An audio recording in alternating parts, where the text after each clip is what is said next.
തസ്ലിമേ, സർക്കാരിന് കൂടുതൽ പണം അച്ചടിച്ച് ജനങ്ങൾക്ക് നൽകിയ അവരുടെ ദാരിദ്ര്യം ഇല്ലാതാക്കാനും ജീവിത നിലവാരം മെച്ചപ്പെടുത്താനും കഴിയൂലേ? സംഗതി ശരിയാണെന്ന് തോന്നിയേക്കാം. പക്ഷേ പ്രാക്ടിക്കലി ഇവിടെ വലിയൊരു പ്രശ്നമുണ്ട്. നീ ഒന്ന് ആലോചിച്ച് നോക്കി. നമ്മുടെ നാട്ടിലാകെ 100 ബ്രെഡുള്ളതെന്ന് സങ്കല്പിക്കുക. ഈ ബ്രെഡുകൾ വാങ്ങാൻ ആളുകളുടെ കയ്യിലാകെ 100 രൂപയുള്ളൂ. അപ്പോൾ ഒരു ബ്രെഡിന് 1 രൂപ. ഇനി സർക്കാർ എല്ലാവർക്കും പണം അച്ചടിച്ചെടുത്താൽ എന്ത് സംഭവിക്കും? എല്ലാവരുടെയും കയ്യിൽ നിറയെ പണം ഉണ്ടാവും.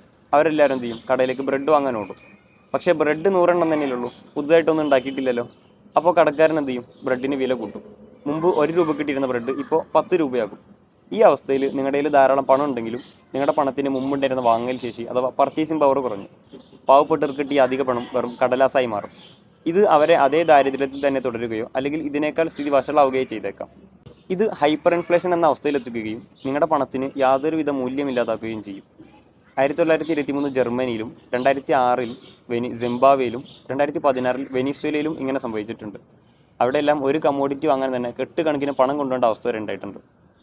യഥാർത്ഥത്തിൽ ഒരു രാജ്യം സമ്പന്നമാണെങ്കിൽ കൂടുതൽ പണം അച്ചടിക്കുകയല്ല വേണ്ടത്, മറിച്ച് സാധനങ്ങളും സേവനങ്ങളും ഉൽപ്പാദിപ്പിക്കുകയും കൂടുതൽ തൊഴിലവസരങ്ങൾ കൊണ്ടുവരികയുമാണ് വേണ്ടത്.